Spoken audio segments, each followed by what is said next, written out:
Good afternoon, everybody. My name is Craig Vaughn. I'm the founder and chief financial officer of the Castle Group, and I wanted to welcome you to our webinar this afternoon. Thank you for taking the time to join us. We were going to talk about the legislative agenda that's in the middle of being completed at this point in time. So we're going to get into that. But before we do that, I wanted to again welcome you, tell you that you can chat in your questions. Please do. As we go through the legislative agenda, we're going to stop and pause and answer any questions that we can that you chat in. This afternoon, we are going to use the polling feature in Zoom again, and we have some work for you to do. In fact, first off, Marinez, if you can you post poll question number 1 just to find out who we have in our audience today. I want to welcome back Mike and Jeff and remind everyone that they are here to give their opinion on the items that we're talking about, but not necessarily legal guidance for your community. If you have questions relative to your community, please reach out to your own counsel. Jeff, a quick introduction if you can.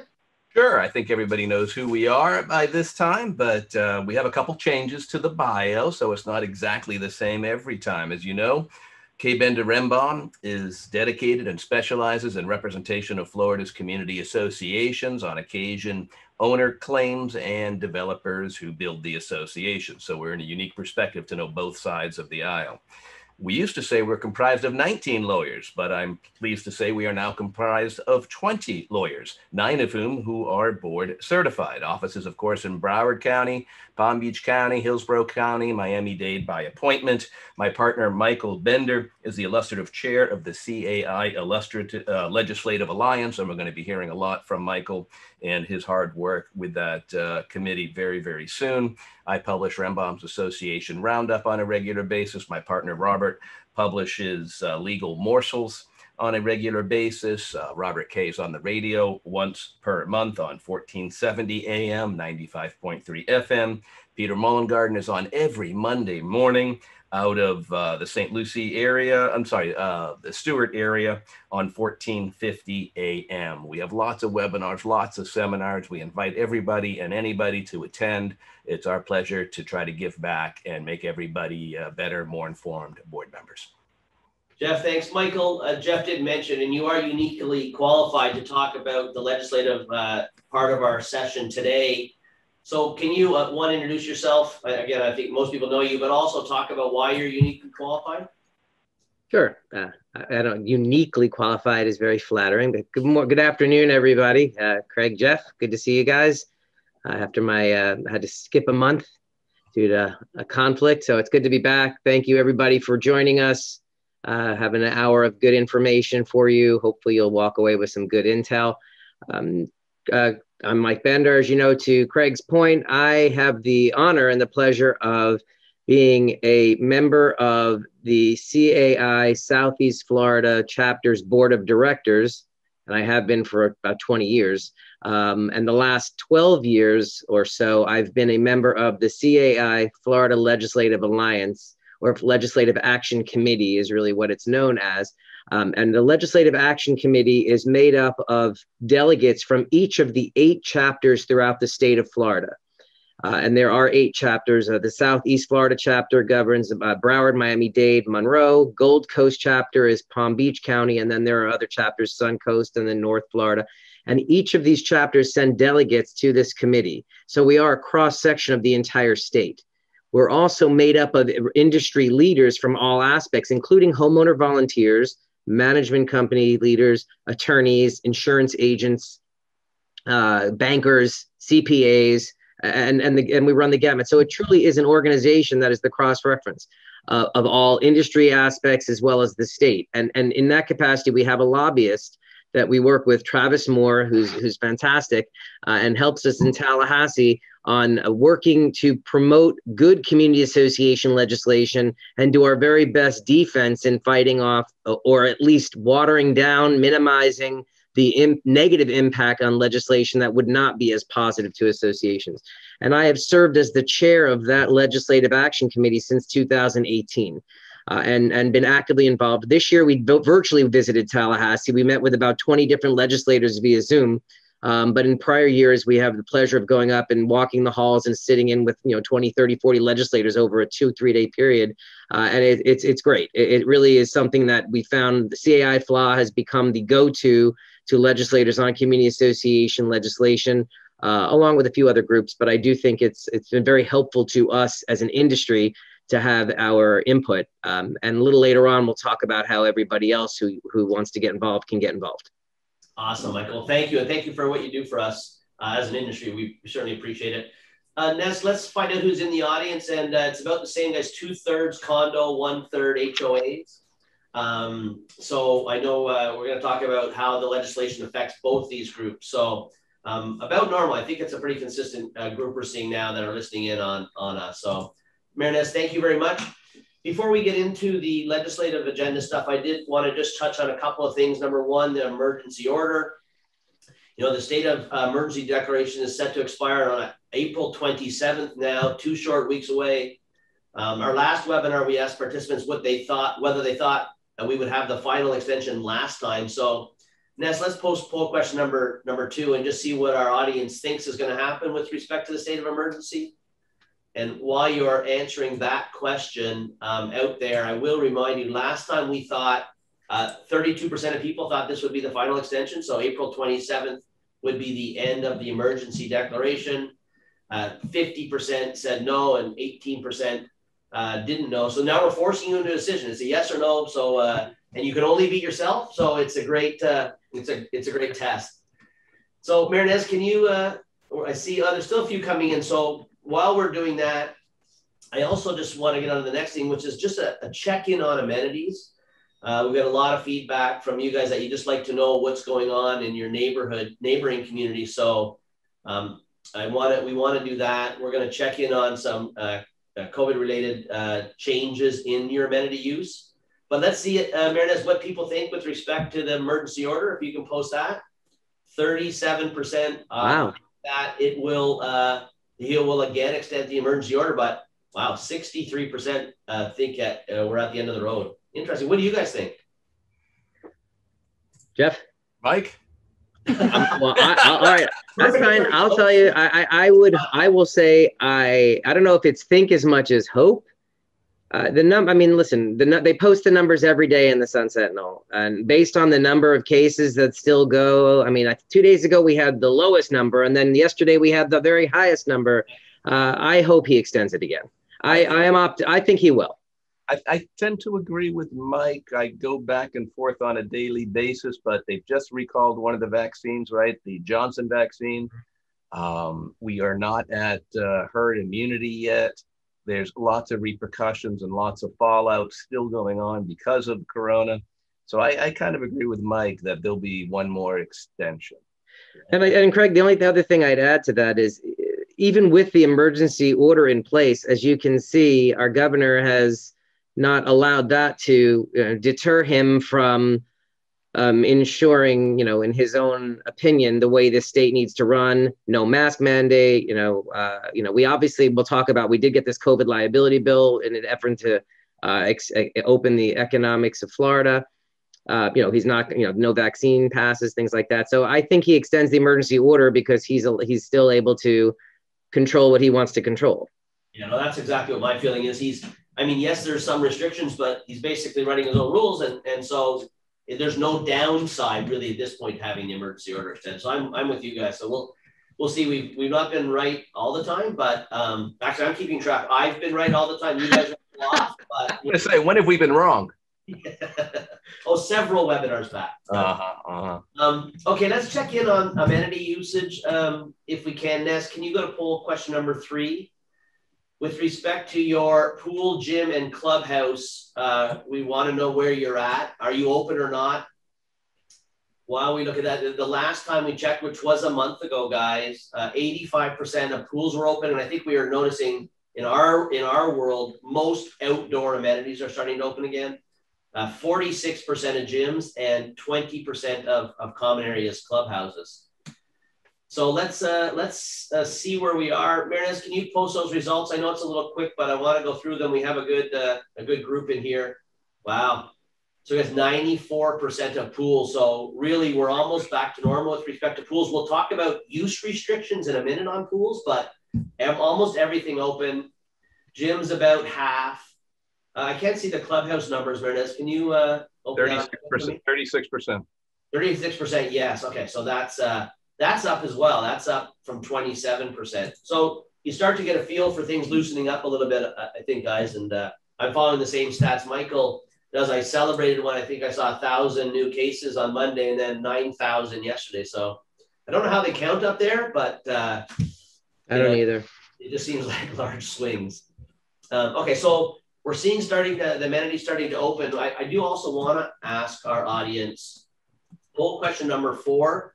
So with the rollout of vaccines in the last month, have your communities made any changes to amenity use restrictions? So stuff is open, but what are you doing with respect to rules around opening? And while our guys are polling, our participants are polling, Jeff, I'd ask you, what advice are you giving your clients on loosening up on restrictions?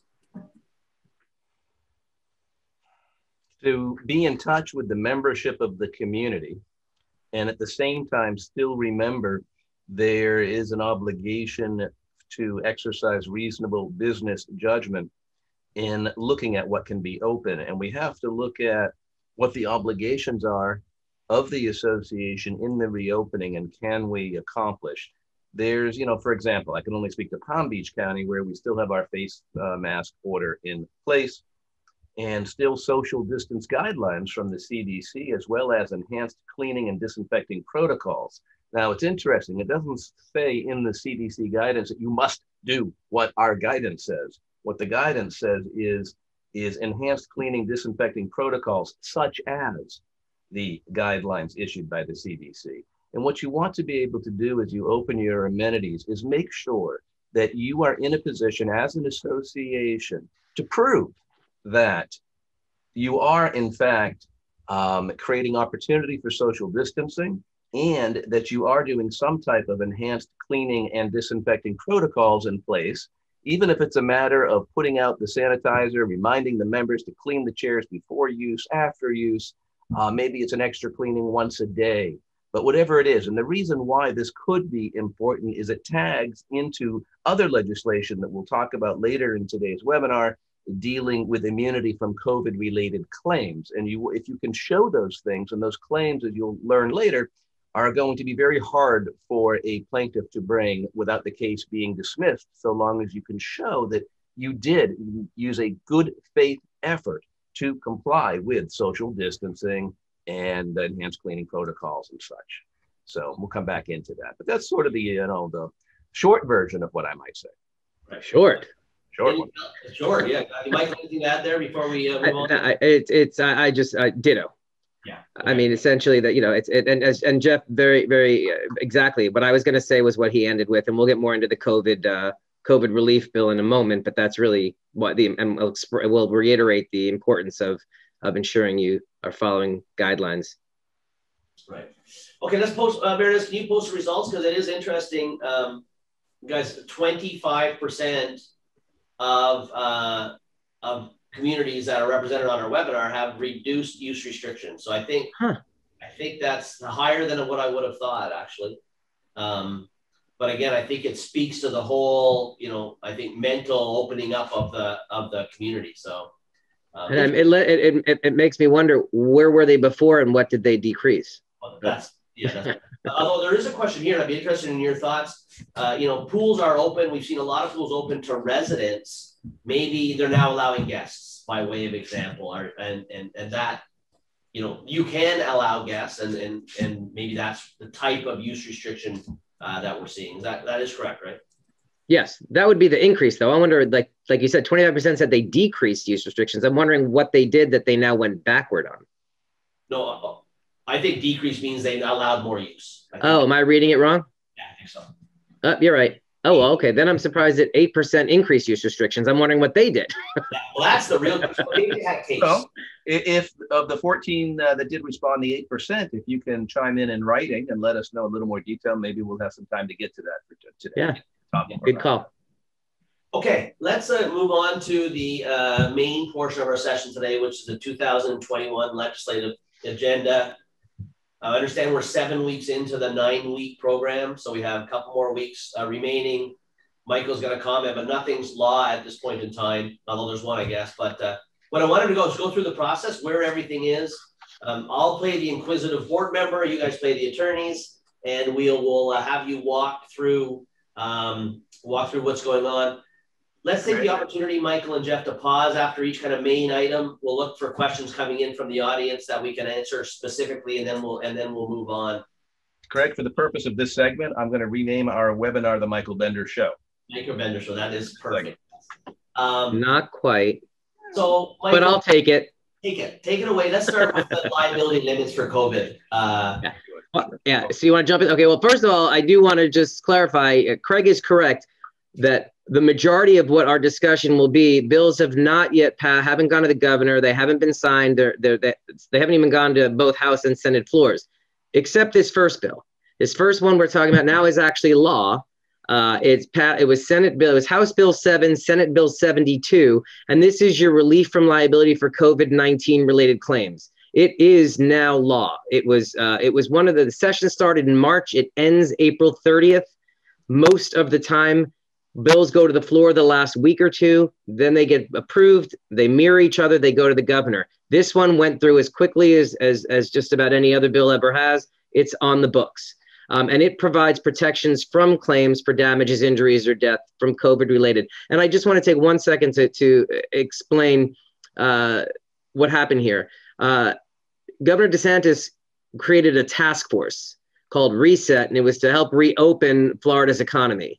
And he put business leaders on this task force. And I earlier mentioned Travis Moore, a lobbyist. He was familiar with the gentleman, William Large, who was running this task force. And he said to William, if you're talking about businesses, community associations are the most businesses we have in the state. Because as you all know, we're all not for profit, but each of our community associations is a business. And therefore, we should have a seat at that table. And based on, and we were invited to that. And as the chair of the Florida Legislative Action Committee, I was given that seat, and I was able to participate starting last July with these business leaders in crafting legislation. And the main aspect of my role was to make sure that we, community associations, in this case, not-for-profit corporations, were included in the bill, because we were not in the original version or second version. So we pushed for that. We did get it. In the final version, corporations not-for-profit are included as business entities, and therefore we are included in the in the definition of who would be protected from COVID liability claims. And I'm gonna and as Jeff briefly mentioned earlier, the COVID liability requirements provide that the plaintiff has to submit an affidavit that's signed by a physician who's actively licensed in Florida, attesting to the physician's belief within a reasonable degree of medical certainty that the plaintiff's COVID-19 related damages, injury, death occurred as a result of the defendant's act or omissions. The defendant we're specifically talking about being the community association. And at that early stage, evidence is admitted that's limited to demonstrating whether the association, as the defendant, made a good faith effort to substantially comply with authoritative or controlling government-issued health standards for guidance at the time the cause of action accrued. And that was a great point that Jeff was raising earlier that I think I just want to highlight. When we talk about what the current orders are in the counties, that it's important that as community associations, you are doing your best to meet a good faith effort to meet those requirements on limiting capacities in Broward and Miami-Dade, for example, on making sure you're doing your cleaning in accordance with CDC guidelines, as that is what is recommended. And most importantly, documenting what you're doing so that you have the evidence to support that that you are substantially complying. And if the court determines that the association made a good faith effort, the association will be considered immune from civil liability. It is that simple, quote unquote, simple. If the court determines the association didn't make a good faith effort, the plaintiff's case can proceed. However, the plaintiff has to be able to show that there was gross negligence by clear and convincing evidence. And without that, the association is not going to be liable for any act or omission related to COVID-19. And Jeff, hearing those terms, gross negligence, clear and convincing evidence, why don't you kind of clarify for our listeners what that actually means to the association, please? That you are dealing with if the plaintiff did not make a good faith effort, and then absent gross negligence, proven by clear and convincing evidence, then the defendant is not liable. So the plaintiff has to prove gross negligence. Gross negligence is such a high standard for anyone to be able to show. It doesn't mean you were just simply negligent. It means you were really, really, really, really dumbly negligent. Like almost reckless. Is that a legal term, dumbly? Dumbly. I'm trying to come up with a plain English definition, right? Almost reckless, right? Stupid, reckless, wanton and reckless, right? Those old words from law school come up. Sure. That's that's what they're going to have to show in order to attach. Very difficult burden for the plaintiff to accomplish, and that's presuming they get past that first step, which is the defendant being able to show evidence that we made a good faith effort to meet the guidelines. And so the easiest thing to do, and by the way, this is from a liability standpoint, but as a quote unquote human position.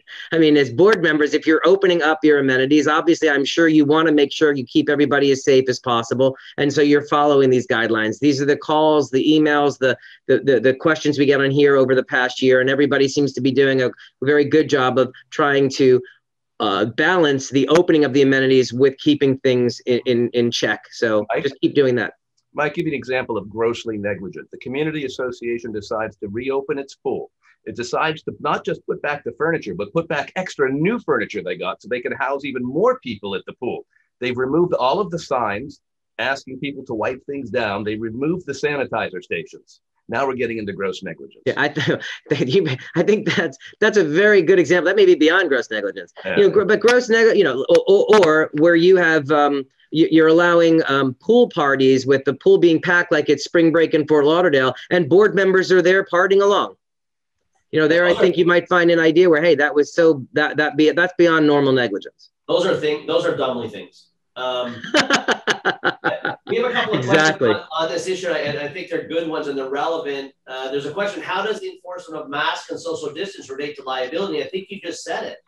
If you don't do anything, you need to keep doing what you're doing, keep trying to enforce it. Mm-hmm. If you do nothing, you're heading down that path of maybe exposing yourself. Is that fair? That doesn't mean, however, Craig, when you say trying to enforce, I don't want our listeners to get the understanding that they have to act as the police force. Agreed. You need to take certain steps, make sure you have signage, provide proper guidance to everyone that's using the amenities. But that doesn't mean you need to play the role of enforcer as well. Now, if everybody is ignoring the instructions, it might come to a point where the board decides, okay, now we have to close this amenity because people aren't listening.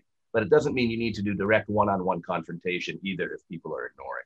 Don't put yourself in. I think, and I agree 100% with what Jeff said. I also think it's important if at this point you haven't adopted rules requiring facial coverings and social distancing that mirror the orders in the counties. At a minimum, you should be doing that and doing your very best to uniformly enforce it and documenting it. Great point. The other question is, my pool furniture is not out, and because I don't have the staff to clean it to follow the guidelines, that's good guidance, right? That is smart, because if you put it out, there's kind of that standard that says you really should, as a best practice, use the cleanliness protocols of the CDC. Is that around the same? Are you guys in agreement with that? Yeah, I think that's a reasonable business decision there to say, listen, we don't have the ability to sanitize these things, so we will keep them inside for now. Right. Okay, good stuff. Well, I know we were all hoping that came down the pike, and it did. And I think it's a great piece of legislation for our associations. Just, we've answered lots of hypothetical, how am I going to be exposed? And we know insurance doesn't cover this in almost all cases. So I think from an association standpoint, probably a great piece of legislation. Michael, take us through the big lift now, the 630, SB 630. Yeah. And just before we jump up that, I do want to give, like I said, I want to just, because I want to say, listeners, CAI Florida Legislative Alliance deserves credit. Travis deserves credit for making sure that community associations were involved. We happen to be the only organization that was involved in that. And like Craig, you said, it is a very good piece of legislation from a liability standpoint to ensure associations were included. Hey, Mike, I question for you, just on your Yes. personal thoughts on this. The legislation absolutely has a reference, so there's clear and convincing, no question. It includes corporations, not for profit, which are our community associations, overwhelmingly 99% of them. That said, if the legislation had just said business entity, I mean, to me, there still would have been no question, because I've always taken the approach that associations are, in fact, businesses. They're running the business of the association. I'm curious what your thoughts are on that. I mean, I don't necessarily disagree with you. I can tell you that the original bills had no reference. The definition of business entities had no reference.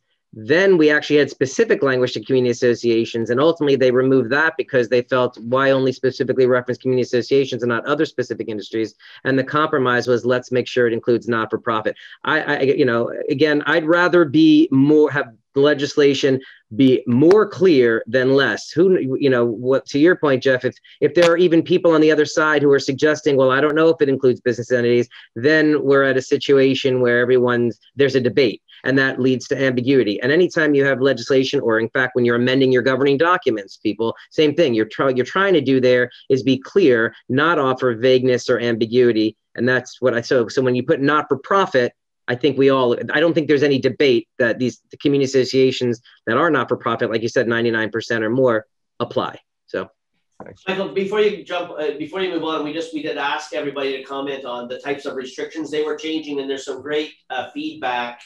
We increased the number of hours, but still no guests at an association. We increased pool use to weekends. That's the only change. We decreased by requiring masks, to recommend masks is one. What else do we have here? I think that's kind of some of the feedback we got. We did have some, they decreased the tennis restrictions by allowing round robin play as opposed to set matches in tennis. So those were examples of where covenants got. Anybody indicate how they increased use restrictions? I didn't see anything. Okay. Okay, let's go on to the heavy lift here, which is Senate Bill 630. Yeah. And Michael, take us through. Okay. So Senate Bill 630, this is the community association bill. It's over 100 pages, and so we're certainly not going to we're not going to pick through each part of it, but we are going to highlight a few very big pieces. It is a CAI Florida legislative action package that we worked on with a number of other stakeholders, including the Florida Real Property Probate Trust Law Section of the Florida Bar, Florida Home Builders, utilities, both electric and natural gas, CEOMC, which is the CEO of Management lobby group, and the Florida Association of Realtors. So this was a lot of different parties, but so there's a lot of portions of this that CAI FLA had in our prior bills. And this year, everybody worked together to kind of get different pieces. And it has passed the Senate 40-0, which I think we all agree is impressive for any type of legislation. It's awaiting final action by the House. So, but it is expected to get through the House. And then, and what Craig was mentioning earlier, and we want to clarify, is if it goes through the House the same way it went through the Senate, then it's done, it goes to the governor. But if it goes through the House and there's any differences between its version and the Senate version already passed, then then it has to go back and forth to iron out before it can be considered final. So it's not final, but I will highlight a few items which we believe will ultimately be in the final version, which we are optimistic will pass. But until it's signed by the governor, it's not. First item has to do with emergency powers, and this is related to the condominium cooperative and the HOA, and it clarifies that it applies to a broader range of events, including this present COVID-19 pandemic. In addition to board meetings, committee meetings, election and member meetings can be conducted in whole or in part by telephone, video conferencing, or similar electronic video communications.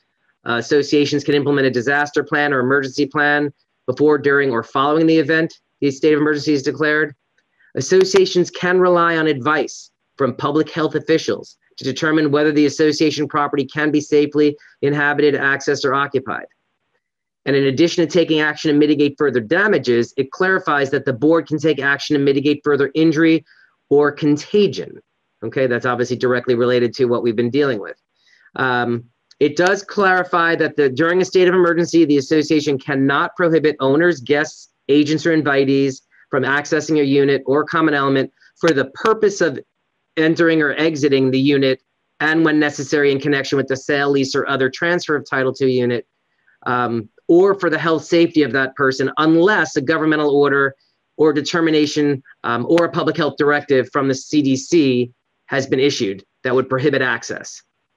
So that's some of the emergency power legislation. I don't know if you want me to go through other points, or if you want to stop and talk about that. Let's talk about that for a second, because I think if I heard correctly, we get a lot of questions about, can I show my unit? I want to sell my unit. Is that clarifying there, where you said what you can for the purpose of, I think you said sale of a unit, you can't restrict access. Right. And the final language will be clarified, but it does clarify that you can't restrict access into the unit, into and out of the unit, for the purpose of the sale, lease, or transfer. So I think what we have to ascertain the final language is what it means is, I think the agent can come in, but I do think that doesn't mean you have to allow open houses. Right. In my opinion, I do think that you can have reasonable requirements in place, but you can't have a prohibition on that, as we've had in the past. Okay, good. Okay, Michael, no, we have no questions on that. So okay. Let's move on. In no particular order, there's a few items for condominiums. There's a lot of provisions that affect the condominium association only, although there are a couple that affect cooperatives, and one very important one that affects the HOA, which I will touch on all of that. But with regard to condominiums, there is language in there that will finally and definitively clarify that term limit is prospective, not retroactive. So the legislation that passed in 2018 saying 8-year term, your year one would start after July 1st, 2018, meaning it wouldn't take effect until 2026. So that will be definitively clarified if this bill gets signed. It does increase a transfer fee, or as a lot of people know it as an application fee, from the current cap of $100 up to $150, and allows for future increases in a fee that can be charged tied to the CPI, Consumer Price Index. That's good. I will offer my own personal opinion. It's not as good as we were hoping. Myself and another attorney colleague, Steve Rappaport, give him the shout out, he and I drafted language which would have actually had the transfer fee tied directly to the actual cost of the background check, plus allow for an admin fee of no more than $100. We got a lot of I am told there was a lot of pushback on that from the realtor groups, and this ultimately was the compromise which we were forced to swallow. But it's better than nothing. It's a lot better than nothing. So raise it from 1 to 150, and we'll allow future increases to the CPI. The electric vehicles, which has become, obviously very, very popular, electric vehicle charging stations. They've also added a provision to include natural gas fuel vehicles. So the bill will provide the right of owners to not only have electric charging stations, but also natural gas charging stations. With regard to big one for the condominiums, it's going to take the pre-suit mediation process that has currently been, in my opinion, applied very successfully in the HOA world, and it's going to apply it to the condo world, meaning that if you have a dispute with an owner that would typically be required to file a petition for non-binding arbitration, you can instead choose to do a pre-suit mediation process and try to resolve it without the need for an arbitrator or going to court. And that does not apply to elections or recalls. Those still will either go to arbitration, although you now can take a recall directly to court in addition to going to arbitration. So that's a big one. That one though, just so I understand, with respect to the pre-suit mediation, is that an election? Like you have to get both parties to agree, or is that automatic? The way I understand it, if it works like the HOA, it's going to be at the determination of the party bringing the action.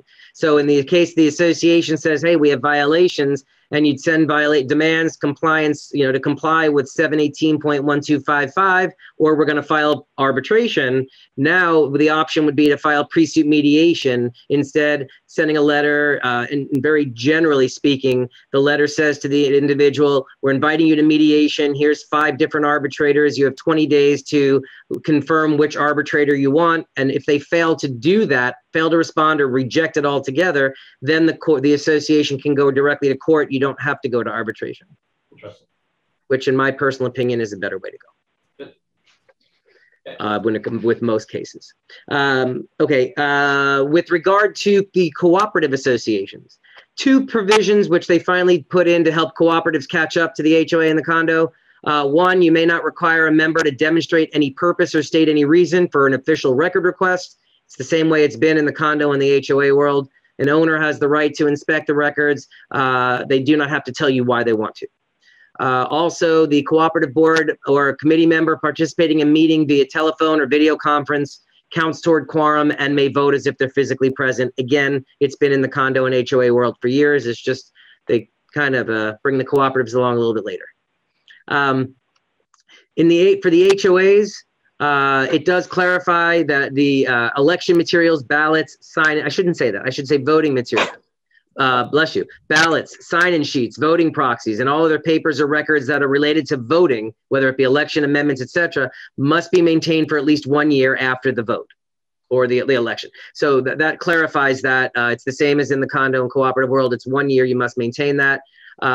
And another item that's in there is the HOA must include within its official records information that it obtains in a gated community in connection with guest visits to parcel owners or any other residents. So that's an interesting piece that if it does stay in the final bill, we'll be discussing it more. Sorry, what was that again? An HOA must include, as part of the official records, information it obtains in a gated community in connection with guest visits to parcel owners. Wow. So it's basically a visitor log, essentially. It will be official, open to inspection. That's what I'm taking it as. And a visitor log would be open to inspection. Right. There is a proposed change in the manner in which an HOA can create restricted reserve accounts. Currently, if the reserves are created by the developer prior to turnover, or a majority of the member vote to add statutory reserves, those 2 ways, the language that's being proposed appears to strike the developer portion and limit it to the only method would be of requiring the affirmative vote and approval of the majority of the total voting interest to create statutory reserves. And without getting too far down that line, condominiums, you have statutory reserves, meaning that if you want to, if you don't want to fully fund them, you need a vote of the membership. Or if you want to use statutory reserves for a purpose other than for which they've been designated, you need a vote of the membership. HOAs, if they're not statutory reserves, then they're technically not, quote, reserves. They're more discretionary, and the board would have the authority to use them if they're, for proper purposes in accordance with the governing documents and the statutes. So, but creating statutory reserves would put them under the same sort of limitations that you have now in the condo world. Hey, Mike, on that one on reserves, I want to suggest to the readers that if you have non-statutory reserves, use the word restricted and non-restricted for your financial documents. And you mean the listeners? Yeah, readers. He said readers. I agree. I said readers. I'm used to having readers. I'm sorry. I know. Association Roundup. I'll give myself a shout out. Michael, let's take a break for a second. We got a couple of questions I wanted to go through. Does that mean, with respect to transfer fees and applications, does that mean an associations without an application fee in their documents can now charge? It does not change the language, the requirement. That's a great question. The language of the statute remains that in order to charge this transfer fee, the authority must be within your declaration or bylaws, either original or as amended. And for all of you listening, please pass this on. That is a common miss. People will charge, and by the way, most people will submit a $100 application fee because it just seems standard. But if you are charging this and your documents don't authorize it and someone down the road complains to the division, you're going to be cited for a violation and it's going to be problematic. So that may be a simple amendment if you don't already have it, a simple amendment to your documents. And regardless of whether you're an HOA or a condo? The transfer fee is the transfer fee limitation we're talking about in 718. What about 720? 720 have the transfer fee, Jeff? No, there's no limitation on transfer fees for homeowner associations. So you can charge, you can adopt a policy to charge a transfer fee or an application fee. I still think it needs to be set out in the governing documents and approved by the members based on other legislation. It's the better way. It just doesn't have a dollar limit. Correct. Okay, fair enough. I'll check the statute while Mike's giving us an update. Yeah. Okay, and then guys, what the pre-mediation situation, what entity oversees pre-mediation in reference to HOAs? Okay. Pre-suit mediation, again, there'd be mediators, certified mediators, I presume. It's not an entity. It's not the DBPR. It's not the court system. Mediation they're mediators who are trained and certified to be mediators. And there's several different entities throughout the state who have, some mediators are independent, some work in these large groups. And so that's really, the association, or if the owner is the one bringing the claim against the association, would just put a list of 5 different mediators and allow the other individual would have to pick one of them. And who pays? It's split. Split? Yep, each party pays their own attorney, and they're obligated to each pay 1/2 of the mediator's fee. There you go. Fantastic. Okay, and then would a office sign-in sheet be considered an official record? So you talked about guardhouses. Is it specifically to access control, or does it relate to visitors in the community? Well, the way that I recall the last language being proposed was it was information obtained in a gated community in connection with guest visits, and my understanding was it was a visitor log. So that's going to have to be further clarified once we actually see what passes. And I was, a visitor log could mean, hey, who's coming in through the, signing in through the guest house. But it also certainly could mean if you have a security desk and people have to sign at the security desk. Yeah, and I assume it can be digital or manual. And Craig, I want to go back and I can answer your question on the transfer fee covenant. Yeah. And you had asked, can it be a rule adopted by an HOA board rather than in the declaration itself? And the answer, I went back to the legislation. And any fee, charge, assessment, other amount payable to the HOA must be pursuant to the declaration or covenant. Mm-hmm. So therefore, it cannot be a rule, and it must be approved by the members in the declaration itself. Right. Which is different than the condo, which does say declaration or bylaws, I believe. So the HOA has to be in the declaration is what I'm hearing. Interesting. Well, Mike, I would be okay liberally having it as a covenant in the recorded bylaws, but I would rather it be in the declaration. Yeah. Okay, Michael, let's go. Now you've had a chance to breathe. Let's go on to the last half of 6:30. Yeah, and then it was a good pause. It was like because this is the part of the HOA. This is the HOA. Perk your ears, HOAs. There's proposed language that will, any amendment that would restrict or prohibit leasing will only apply to an owner who votes in favor of that amendment or to an owner who takes title to their parcel after the effective date of the amendment, meaning the amendment properly passed and is recorded. That's the same language that you have in 718 right now. The difference is, and this is where CAI Florida Legislative Action Committee stepped up. We could not kill that. There was just no way to kill that provision. However, we were able to get language that was included that did carve out that will only apply to the long-term lease, meaning if it's an amendment that will restrict or prohibit leasing for 6 months or less, or prohibit leasing for more than 3 times in a year, that amendment will apply to every parcel owner, whether or not they voted for it. So definitely for HOAs, if you're considering putting in lease amendments, you need to be speaking to your counsel and try to get these in before July 1st, when this bill, if it's signed, likely take effect. If you want to restrict leasing altogether, if you want to restrict leasing for the more than 6 months. If it's a lease amendment that would be for 6 months or less, or more than 3, restricting it to no more than 3 times, those amendments you will still be able to adopt and have it apply to everyone. So that's a provision that is something that is going to be included in the bill. We wouldn't have objected to it not being in the bill, but it is going in, and so we were able to get that watered down in that way. And I will offer to the listeners in the condo world, I'm pushing to get similar carve out in 718. We were not, it was too late in the game to get it for this year. We're trying to tee it up for 2022. And hopefully if this passes in 2021, we can convince Tallahassee to do the same carve out in 2022 for the condo world and let those mirror each other. So questions on that, or comments from you both, and any questions? No, I think your guidance of, if you really want to do something and relative to your association, get with your attorney before July 1st, which really means well before that, because you're gonna have to amend your documents, right? So that's gonna take a vote and, you know, some process. Yeah, you'd want the amendment recorded prior to July 1st if that's when this goes in. Because this piece pertaining to the long-term rentals and HOAs, it's a priority of the Speaker of the House.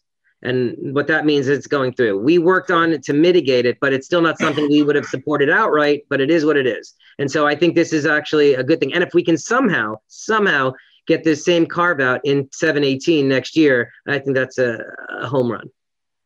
Okay, good. Next. So that's it for 630. I mean, there's a couple other smaller pieces, which when the final bill actually goes through. Michael, we did, before you jump on, and maybe you can tell me where it is, because I don't know all the references.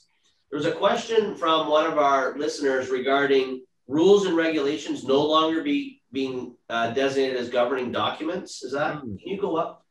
Did they fix that? Yeah. Yeah, I believe that was a piece that is in Senate Bill 630 because what happened was it a year ago? 2 years? Longer. That's almost 3 years. 2 years ago, where I don't know if it was inadvertent, but it seemed they grouped the document of rules and regulations in the definition of governing documents. And it created some hiccups because there are certain requirements throughout the statutes that refer to governing documents, which typically wouldn't apply necessarily just to rules and regulations. And that's only in 720. They did not do that in 718. So here's a question for those associations that have received guidance to record their rules and regulations, because the Florida legislature said in order to be enforceable, you must. And now if the legislature backs off of that legislation, what must an HOA do to be able to continue to amend rules and regulations at the board level without having to record them? And what I would suggest is, probably to answer my own question, would be one final recording in the public records, just documenting that this power has now returned back to the board, and in order to be updated on rules and regs, you need to contact the board itself. So that way you don't have new rules and someone says, well, they needed to be recorded because you recorded all the others. Well, I think that's interesting. And I think once this if it goes to law, once it gets clarified, that is an option. And of course, the other option is if you've even in the condo world, if your rules were recorded, you should consider continuing to record any changes. And the expense typically is very minimal. That would probably, that's another option. Yep. Okay, Elaine, I think you should go and talk to your attorney, is what I would recommend based on what I see your question is. So other bills, Michael? I will quickly touch on two, and Jeff, I have a couple that Jeff I know wants to touch on. House Bill 219, which is Senate Bill 522, it pertains to vacation rentals.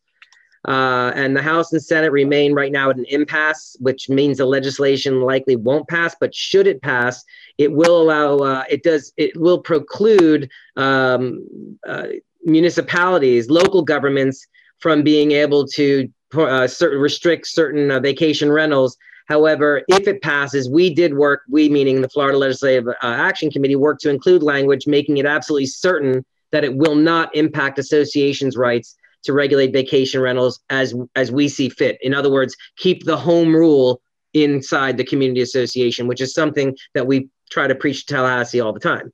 And the second one has to do, it's House Bill 403 or Senate Bill 266 pertaining to home-based businesses. And it's the same idea. The House and Senate remain at an impasse, and so it's likely it won't pass. But if it passes, we did work to include language that makes it certain that it will not impact association rights to regulate home-based businesses. It'll be the local governments it really impacts the local government. So again, it carves out the home rule for associations. Okay. Jeff? Good, Jeff. There's some other bills around as well that could affect homeowner associations and condos. And some that have died. So I'll briefly mention the ones that have died as we go through it. For those that have been following, 1638, Senate Bill 1638, dealing with a new condominium fraud investigation pilot program. It doesn't look like it's moving forward, according to Michael's latest sources. Senate Bill 56. Now, this is an interesting bill. It's still moving forward, And it provides another opportunity for a delinquent owner at the expense of the association, for that owner to bring their account current before attorney's bills. So right now, as soon as the association turns over the collection matter to a law firm such as ours, we're going to send out the intent to lien notice, followed either 30, 45 days later with the intent to foreclose. And now, before that can be done, there's another obligation that's going to really affect the management company, which has to send a letter and showing the amounts due, giving the owner their account ledger, so to speak.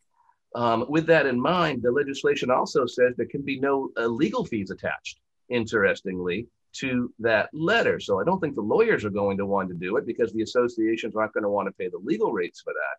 But on the other side of the coin, there's no prohibition on a management company being able to charge the association. While you can't charge the delinquent owner itself for it, it doesn't mean that the management company can't put it on its exhibits to the management contract, $25 or whatever, every time we have to send one of these letters. And it won't, and you cannot attach that to the owner's account. So really, it's just another expense being added on to the already burdened adding to the financial burdens of the association would be the best way to say it. We'll let you know if that one actually passes. I understand that 1998 is dead. That was Senate Bill 1998, dealing with all sorts of issues from managers, directors, and bribes, official records, and what else constitutes official records, dealing with some electronic record legislation. And the worst one of all, where in response to an official record request, a manager would have to provide an itemized list to the requester of all the records and just a whole bunch of minutia that a manager would have to do. And I'm very glad that bill apparently is dead. And then we move forward just a little bit. We have another amendment is dead, which was Senate Bill 1490. And this one was going to allow associations to invest reserves in with a fiduciary. And that bill doesn't appear to be moving forward at the moment. And finally, another one that is moving forward is Senate Bill 1966. And now that affects qualifications to be a board member. Right now, if you are delinquent on the last day to declare your candidacy, if you have a monetary delinquency, any monetary delinquency at all, maybe you owe 25 cents for a photocopy and it's on your account and it's delinquent. At that point, you're not qualified to run. There's legislation changing the word monetary obligation to assessment obligation. So that 25 cents will no longer disqualify you from running for the board. Mike, you want to add anything to that? No, other than that last one you mentioned, 1966. So this is a package that's being pushed by the DBPR, and so what that means in simple terms, at least the way I understand it, is it's likely to pass. It does remain in flux because there's many different industry elements that are touching it. FLA has offered some language to try to improve the condominium association piece, which is supposed to be taken up today in its final House committee. So we'll see where that goes. That's 1966. So by the way, so that means if I owed a fine or violation, that was my only obligation, I could still run. That's to be what it's saying. Yep. Yeah.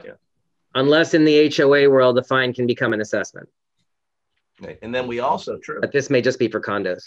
And then we'll find out, I guess, when the legislation moves forward a little bit and it gets to the reconciliations. We also have Executive Order 2181, which was recently issued, dealing with vaccine passports. And there is debate among attorneys and practitioners as to the degree in which it impacts associations. The short story is businesses in the state of Florida, as per the governor, are prohibited from requiring patrons or customers to provide any documentation certifying COVID-19 vaccination. Now, from an association lawyer point of view, I think it's a horrible idea for anyone to consider doing that in the first place. You're requiring medical records of owners. What if there's religious reasons why the person isn't getting a COVID vaccine? So there's all sorts of implications with this, notwithstanding the governor's order. But I do want to point out that practitioners are debating. The debate is centering on whether or not associations are considered quote unquote businesses. I take the position they are. Otherwise, they wouldn't be not-for-profit corporations, but not everybody agrees with that. And then the other issue that comes up is, are the members themselves who are using the amenities considered patrons or customers? So there's some debate there taking place. But even without this executive order, if you're going to have any kind of COVID proof of vaccination, I cannot impress upon you the need to get with your attorney on that issue and let them bless it for you. Sure, go ahead. Yeah. Guys, a couple of quick hits. Craig, but before we move off of that, I just wanted to add to what Jeff just said. I agree with everything Jeff said. The only thing I wanted to add to the discussion, Jeff, is the order itself. And this is something I haven't seen really brought up in any of the discussions, and so maybe I'm missing something. But it does say that the penalty if you breach the order. The PED doesn't, that says that if you breach the order, then you're not going to be entitled to get grants or other things from the state. And I don't know how that affects or impacts associations.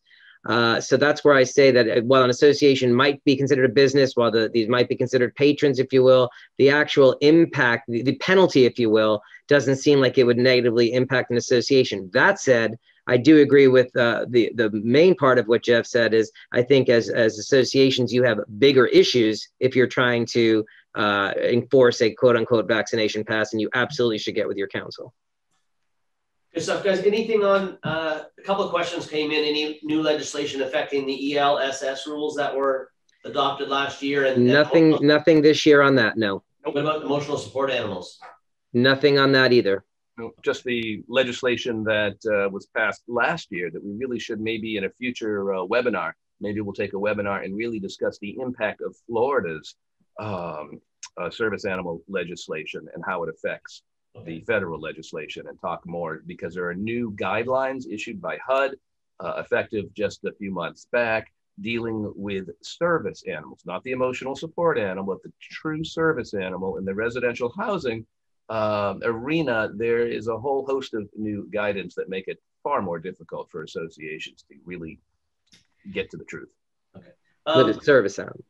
Service animal. Yes. Not a emotional support animal, and there is a difference, but that's a whole other program.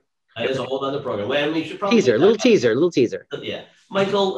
We have a whole bunch of listeners that are board members. How can we help? Craig, thanks. So hopefully, I don't know if everybody on this call is on an email list from KBR. If you are, then you will have seen action alerts and other alerts that I forward that I get through CAI's Florida Legislative Alliance. And to the extent that, and I would say to start with, if your association is not a member of CAI, you should definitely look into that, regardless of where, like I mentioned, there are chapters throughout the state. You become a chapter member, I believe it's $200 or $225 or maybe less for an association to join for the year. And that allows up to 15 board members to be listed as members. So it's incredibly, it's well worth it. And a portion of that does go to help fund our lobbyists and our chapter executive director. Obviously, all of us are volunteers there. So part of that will go toward helping with legislation. Also, though, so become a member and you'll get member alerts as well from CAI National, as well as from your local chapters. And just be aware of those action alerts and know what bills are out there. And reach out to your local legislators to let them know whether you are in support of one or opposed to one. They hear from me, and I'm a homeowner, so I'm a constituent as well, but they also look at us as representatives of organizations. They want to hear from individuals and not necessarily like a robocall or a robo email. If you want to personalize something, that's going to have the most impact. That's what I'm told from these legislators that I speak with and meet with, that the biggest impact they have is when they hear from individuals board members who can really express to them true life impact that these legislations could have on their communities. Okay, well, guys, we're at the end of our time slot here of an hour. Michael and Jeff, thank you so much for that insightful debate about what's going on now. At least for me, I can talk intelligently to our clients about what's going on. We will watch closely over the next 2 weeks to see, what changes and what doesn't. But just, appreciate your time and thank you again. And listeners, thank you for checking in with us again. Our next webinar is April 28th. Will be a legal update. So look for that invite. And guys, thanks again. And, have a great week. And when is our next one? Our next one is I knew you were going to ask me that. It is the 9th of May, I believe. All right. We'll see everybody May 9th then. Thanks, care. Craig. Thanks, everybody. Be safe. Be well. Bye, Jeff. Bye, everybody. Bye, Mom.